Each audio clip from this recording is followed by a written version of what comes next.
saya Vidya Indawati dari kelas 12 IPS 1. Di sini saya akan melaksanakan ujian praktek bahasa Indonesia, yaitu mendongeng dengan judul Asal-usul Tangkuban Perahu.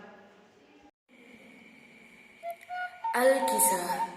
Pada zaman dahulu kala, seekor babi tengah melintas di sebuah hutan belantara. Babi hutan itu sedang merasa kehausan di tengah panasnya terik matahari. Pada saat dia mencari-cari mata air, dia melihat ada air yang tertampung di pohon keladi hutan. Segera diminumnya air itu untuk melepas dahaga. Tanpa disadarinya, air itu adalah air seni Raja Sungging Perbangkara. Karena kesaktian Raja Sungging Perbangkara, babi hutan itu pun mengandung setelah meminum air seninya. 9 bulan kemudian, si babi hutan melahirkan seorang bayi perempuan. Raja Sungging Perbangkara mengetahui perihal adanya bayi perempuan yang terlahir karena air seninya itu. Ia pun pergi ke hutan untuk mencarinya. Ditemukannya bayi perempuan itu. Dia pun memberinya nama Dayang Sumbi dan membawanya pulang ke istana kerajaan. Dayang Sumbi tumbuh menjadi perempuan yang sangat cantik wajahnya. Serasa tak terbilang jumlah raja, pangeran dan bangsawan yang berkehendak memperistri anak perempuan Raja Sungging Perbangkara itu. Namun, semua pinangan itu ditolak Dayang Sumbi dengan halus. Sama sekali tidak diduga oleh Dayang Sumbi, mereka yang ditolak pinangannya itu saling berperang sendiri untuk memperebutkan dirinya. Dayang Sumbi sangat bersedih mengetahui kenyataan bahwa para pangeran, raja dan bangsawan yang ditolaknya saling melakukan peperangan. Dia pun memohon kepada Raja Sungging Perbangkara untuk mengasingkan diri.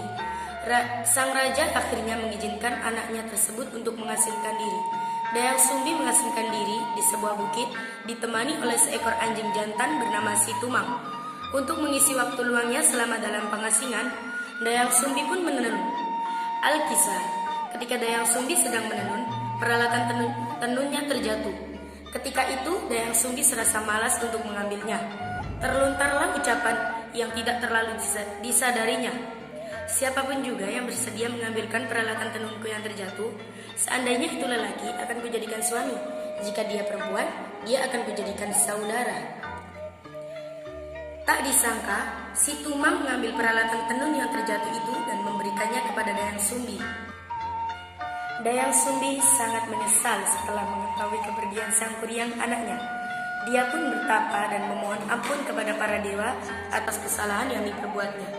Para dewa mendengar permintaan Dayang Sumbi. Mereka menerima permintaan maaf itu dan mengaruniakan Dayang Sumbi kecantikan abadi. Syahdan, Sang Kuryang terus mengembara tanpa tujuan yang pasti. Dalam pengembaraannya, Sang Kuryang terus menambah kesaktiannya dengan berburu kepada tahun Sang Kuryang mengembara tanpa disadari, dia kembali ke tempat di mana dia dahulu dilahirkan. Sang Kuryang terpesona dengan kecantikan Dayang Sumbi yang abadi. Dia tidak menyadari bahwa perempuan cantik yang ditemuinya di hutan adalah ibu kandungnya sendiri. Hal yang sama terjadi juga pada Dayang Sumbi yang tidak menyadari pemuda gagah yang sakti itu adalah Sang Kuryang anaknya. Karena saling jatuh cinta, mereka merencanakan untuk menikah. Sebelum pernikahan dilangsungkan, Sang Kuryang berniat untuk berburu. Dayang Sumbi membantu Sang Kuryang mengenakan penutup kepala. Ketika itulah Dayang Sumbi melihat luka di kepala calon suaminya. Teringatlah dia pada anak lelakinya yang telah meninggalkannya. Dia sangat yakin pemuda gagah itu tidak lain adalah Sang Kuryang anaknya. Dayang Sumbi kemudian menjelaskan bahwa dia sesungguhnya adalah ibu kandung dari Sang Kuryang. Oleh karena itu, dia tidak bersedia menikah dengan anak kandungnya tersebut. Namun, Sang Kuryang yang telah dibutakan oleh hawa nafsu tidak memperdulikan penjelasan Dayang Sumbi. Dia tetap bersikukuh akan menikahi Dayang Sumbi. Jika memang begitu kuat keinginanmu untuk menikahiku, aku mau engkau memenuhi satu permintaanku, kata Dayang Sumbi. Apa permintaan yang engkau kehendaki? Tantang Sang Kuryang. Dayang Sumbi mengajukan syarat yang luar biasa berat, yaitu dia ingin Sungai Citarum dibendung untuk dibuat danau, dan di dalam danau itu ada perahu besar. Semua itu harus dapat engkau selesaikan dalam waktu 1 malam, ucap Dayang Sumbi. Sebelum fajar terbit, kedua permintaanku itu harus telah selesai engkau kerjakan. Tanpa ragu, Sang Kuryang menyanggupi permintaan dari Dayang Sumbi. Baiklah, aku akan memenuhi permintaanmu. Sang Kuryang segera bekerja mewujudkan permintaan Dayang Sumbi. Pertama kali, dia menebang pohon besar untuk dibuatnya sebuah perahu. Cabang dan ranting pohon yang tidak dibutuhkannya ditumpukkan. Tumpukan cabang dan ranting pohon itu kemudian hari menjelma menjadi gunung Burangrang.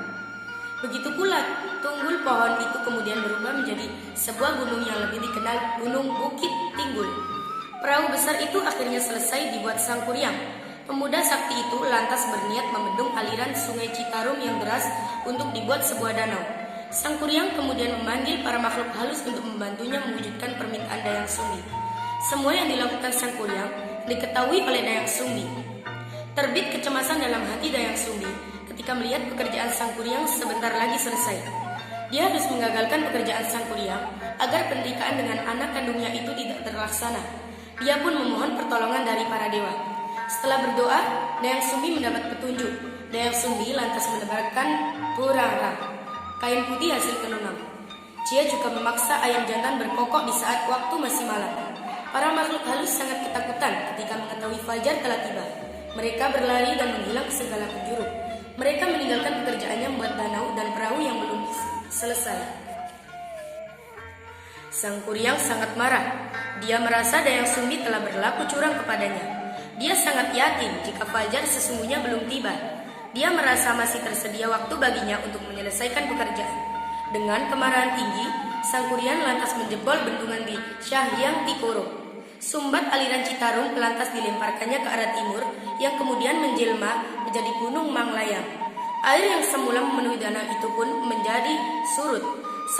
Serasa belum reda kemarahannya, Sangkuriang lantas menendang perahu besar yang telah dibuatnya hingga terlempar jauh dan jatuh terlungkup. Menjelmalah perahu besar itu menjadi sebuah gunung yang kemudian disebut Gunung Tangkuban Perahu. Kemarahan Sangkuriang belum reda. Dia mengetahui semua itu sesungguhnya adalah siasat dari Dayang Sumbi untuk mengagalkan pernikahan dengannya. Dengan kemarahan yang terus meluap, Dayang Sumbi pun dikejarnya.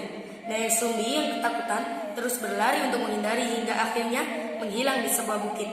Bukit itu kemudian menjelma menjadi Gunung Putri. Sedangkan Sangkuriang yang tidak berhasil menemukan Dayang Sumbi akhirnya menghilang ke alam gaib. Pesan moral dari legenda asal-muasal Gunung Tangkuban Perahu. Kisah Sangkuriang adalah bersikaplah untuk jujur, karena kejujuran akan membawa kebaikan dan kebahagiaan di kemudian hari. Perbuatan curang akan merugikan diri sendiri, serta bisa mendatangkan musibah bagi diri sendiri ataupun orang lain. Demikian dongeng yang bisa saya buat. Apabila ada salah kata, saya mohon maaf yang sebesar-besarnya. Summa salam.